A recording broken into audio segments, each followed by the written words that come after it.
little bit, you know, most people have not been to Arkansas.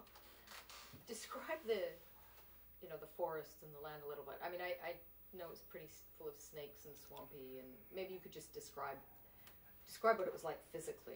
Yeah, physically, as I said, especially during the winter, it got cold, we had snow, and of course it was swampland, so it was just messy. And especially when we went out to cut the trees down, you know, we would see the swampland, we saw snakes, we saw fish. They were, I think they called them gars, huge fish. Of course, we couldn't catch them, but it was the first time I had been in a setting like that. And it's the summertime, of course, it was hot and humid, and we just simply were not accustomed to the variation in temperature. And they gave us, I guess they call them pea coats. I think sailors wore them.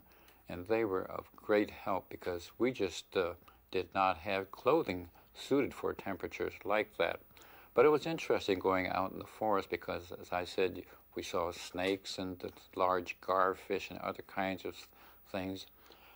So it was different from what we were accustomed to in California. What were the relations like between, you know, you and the local people who worked in the camp? The only person that I can relate to, we had a foreman, and he was, I guess, a local person. And I guess we kind of looked at him with a little contempt, I guess we have to say, that he spoke with a southern drawl, he was not too sharp, and we used to give him a hard time, I guess. We were not happy with being there, we were not happy being out there doing the kind of work, and as I said, we just did not have that great respect for him. He did not treat us badly, but I have to say that I guess we kind of looked down on him. That was the only person we had any real contact with. Did you hear of, or were you aware of any friendships that formed in the camps between the Japanese Americans and the Arkansans? I can't recall any relationship. Oh, I might just mention that in Jerome, for some reason or other, there was a family, a Japanese family, that lived in Louisiana. I'm not sure what town, but somehow they may have had friends or something, so they came in to visit Jerome, and we were just totally surprised to see Japanese people who lived in Louisiana, and they came in. We got to know them pretty well. They would come in occasionally to visit, and we just didn't realize that there were some Japanese families who lived in Louisiana, not Arkansas to my knowledge, but Louisiana. So that was kind of an interesting gathering. And when you were out, did you have any contact with people outside of the camp? The only contact that I can remember is when we went out to work. Occasionally they would allow us to stop, I think it was in McGee, and to purchase ice cream or candy or something like that. And that was the only time that we had any kind of relationship with the community persons. Were you aware of Jim Crow segregation in Arkansas? Did you know about that or ever see black people? I think vaguely, just in learning and education, that we were aware that the South was a little different from the West or from the North. It was only after I went into the Army and trained at Camp Shelby, Mississippi, that I became aware of these traditions. I can remember we had problems because we didn't know which washroom to use, the white washroom or the Negro washroom, or for that matter, sitting on trains and buses. I can recall, I think it was from Camp Shelby coming to Chicago, trains were very crowded at that time. And I remember getting onto a train, there was an empty seat, so I decided to sit there. And I was told to move because that was reserved for Negroes. And I said, I've got a seat, I'm staying here. But we learned that from training in Camp Shelby, Mississippi. In fact, they say that our commander, and I can't remember, but our commander said we had to use the white washrooms, the white seating arrangement, because they did not want to upset what was happening in the South in terms of white and non-whites. And it's kind of ironic that we were put in camp because we were not white, but down south we were white. Wow, African Americans were the bottom of the bottom, and you Yeah, were somewhere in between. But in many ways we were treated worse because we were put in concentration camps.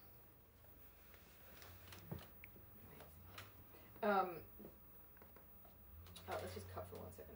Oh no, I've got the question. I just remembered. I'm just curious about the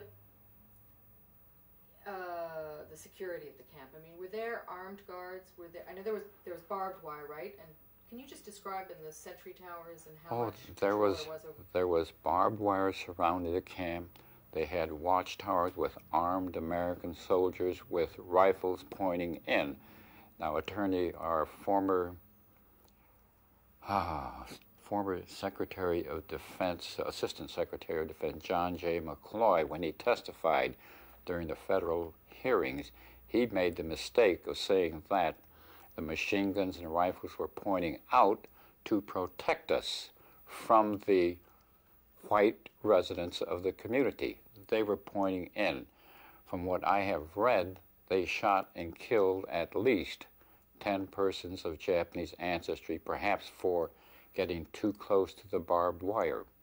No, the rifles were pointing in, and we were surrounded by barbed wire. We could not leave without a pass. Even on a lumberjack detail, you had. Well, lumberjack detail, of course, we had the foreman in charge of us. We had to check in and out of the guard tower there. I've been told it got more relaxed as time went on, but maybe had you already left by then? I'm sure I had left by then. I understand from my readings later on that as things went along and became more relaxed, they were able to leave the camps. They may even took down the barbed wire. They were able to go out, go hiking, swimming, and so forth. But that was much later after I had left. Or different camps maybe had different arrangements.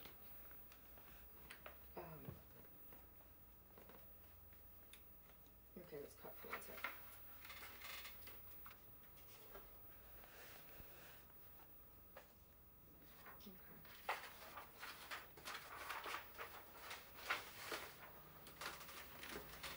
Okay, let's turn back on. I was just wondering, is there, I mean, obviously, you know, we're doing this for the University of Arkansas, so I'm always looking for what is specific to Arkansas. And there was indeed a lot of legislation. Governor Homer Adkins, you know, would not allow people who were in the camp of college age, if they wanted to go out and finish their studies, they couldn't go in Arkansas.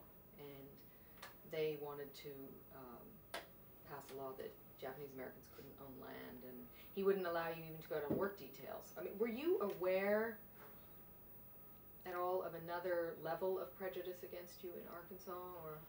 It's only much later that many of us began to learn of these things from reading books and seeing documentaries and so forth. I was not aware of it, but it does not surprise me one bit. In fact, Arkansas probably was no different from many of the other states, Wyoming, Idaho, and so forth, that did not want California dumping their problems onto their states. And they had legislation that we could not purchase property, that we would have to be returned to California after the war, so forth. It's only much later that I learned of these things.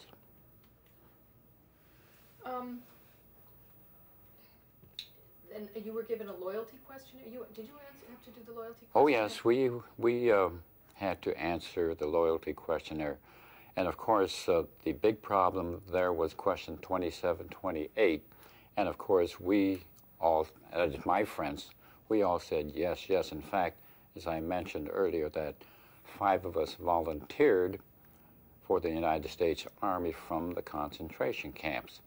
So we were definitely yes, yes. And of course, when you think about it later, for example, one of the questions, will you forswear allegiance to the emperor? And that just bothered us. We had heard of the emperor, but we certainly did not have any kind of allegiance.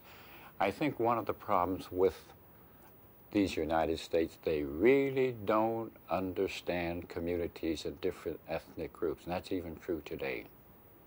And can we stop for a second? The thing just came on with the heater. Oh, yeah. Are you rolling, Dana? Mm-hmm. This is room tone with heater.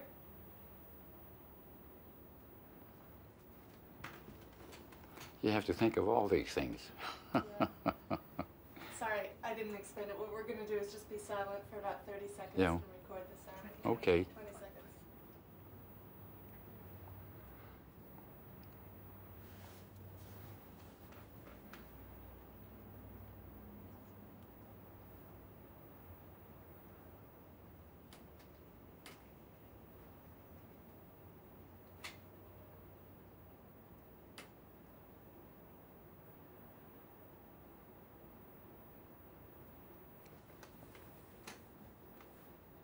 Okay, that'll be, I'm sure that's plenty. Okay, it's still going now though, is that okay?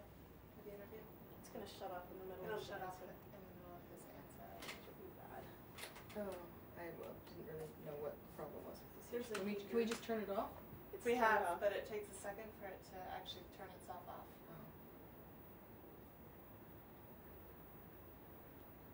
Is that right?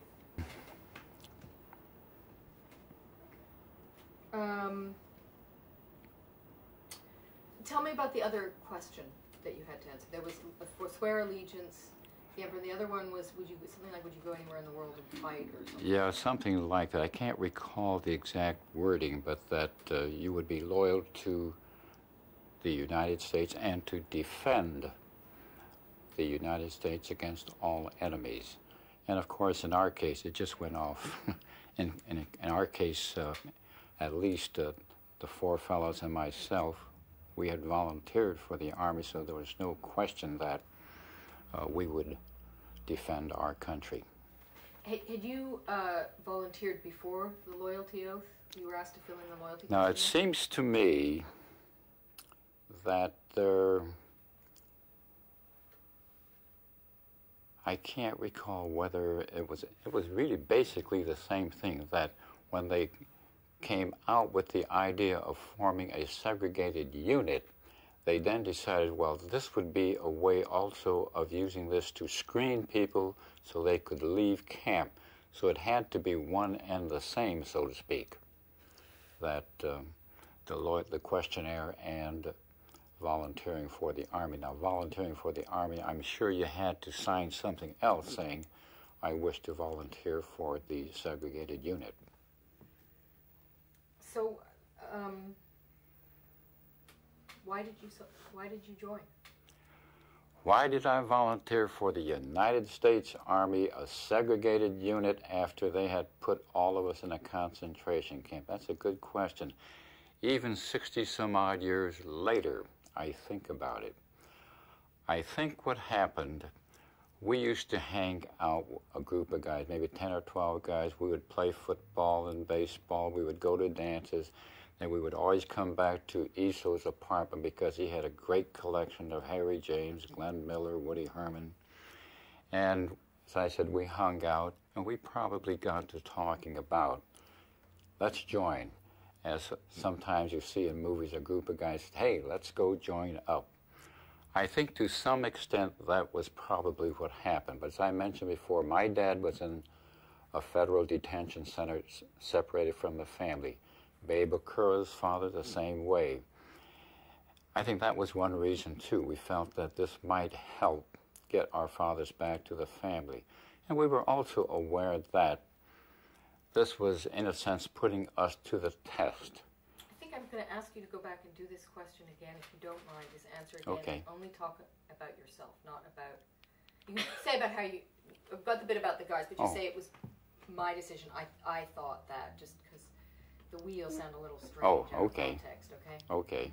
So there was your father. Just tell me, there was the issue of your father. Yeah, I thought that perhaps if I volunteered for the Army, that the government might give my father a chance to rejoin the family. And I also felt that I had a lot of friends who were also in the service already, my high school classmates. I felt I had to do my share, but I was also aware that if I joined along with others and proved our loyalty to this country, that in time they would release our families, members of the Japanese American community, to once again return to their homes, become part of the mainstream of America. And most importantly, maybe this was one way to get the hell out of the camps.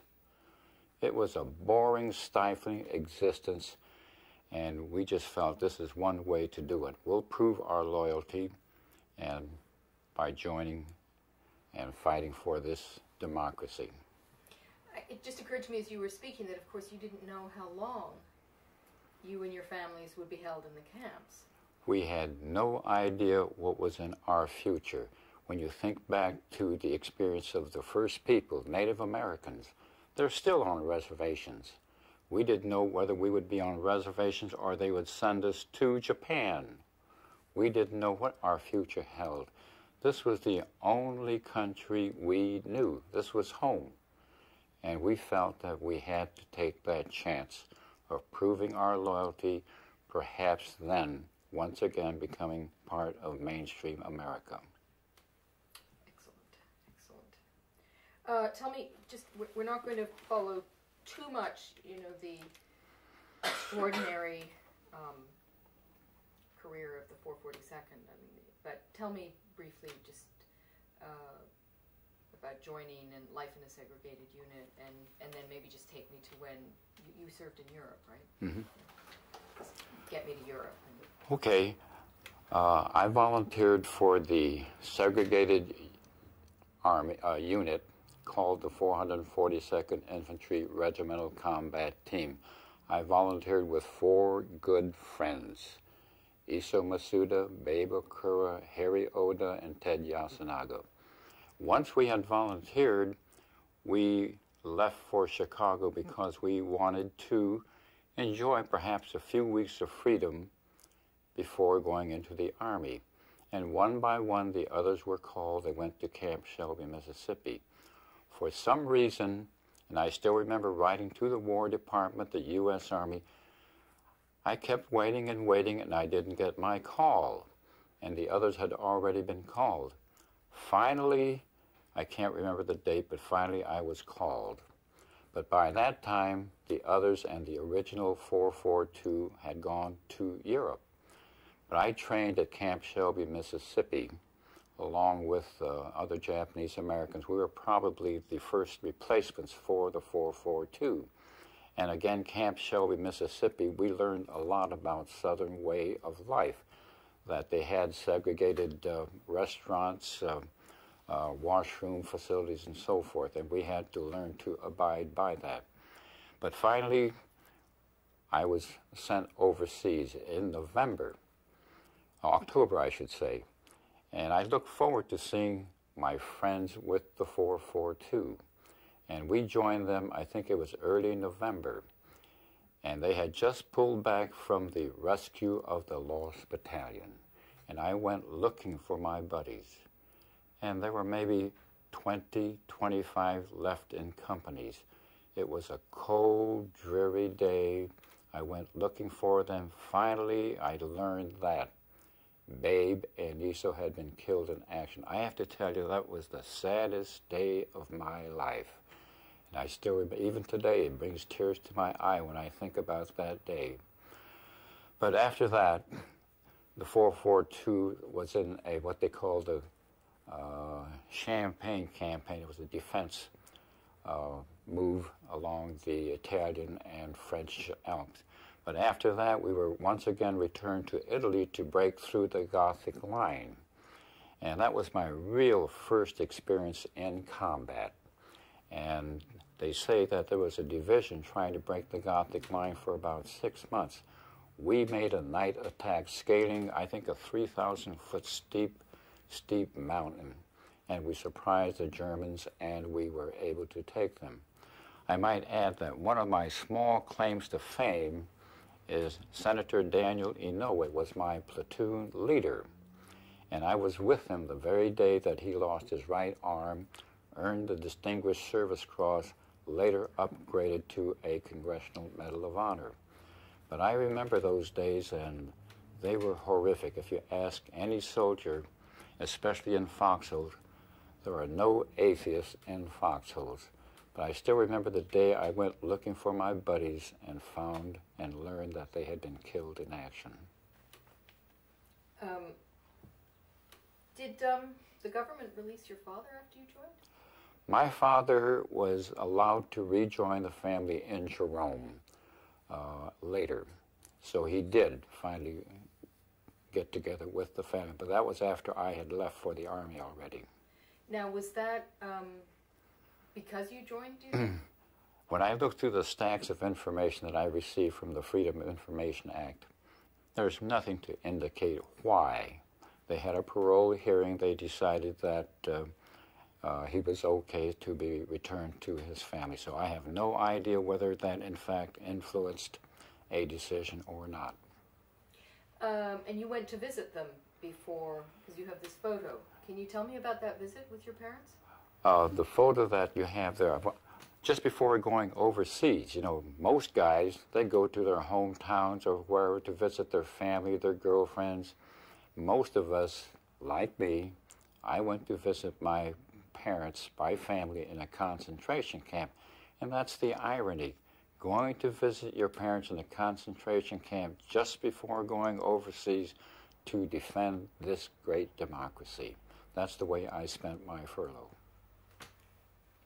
When you were at Camp Shelby, did you ever, you had dances? Do you remember the dances with the girls from Jerome and Rower? Were they like a big deal? I've heard about them. I've heard about them too. But to my knowledge, I know, had visits from young ladies, but I can't recall a dance.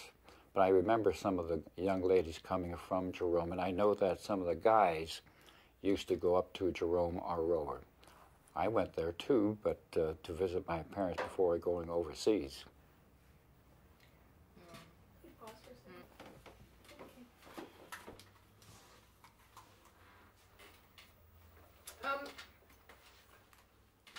So at the end of the war, your parents are finally released.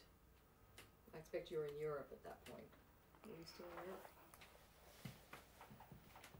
I may have returned. I returned right after VE Day. And the reason I returned early,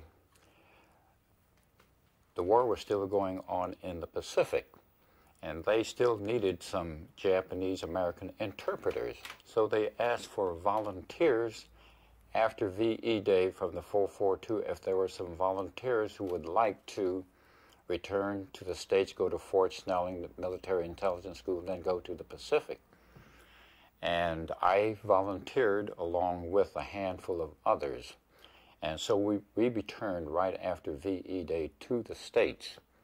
And I was at Fort Snelling for a short time until VJ Day. I can't recall, I think by that time my parents had already left the camps and gone to California, where my little sister and my oldest brother were living. Who would you say was more affected by camp, your mother or your father?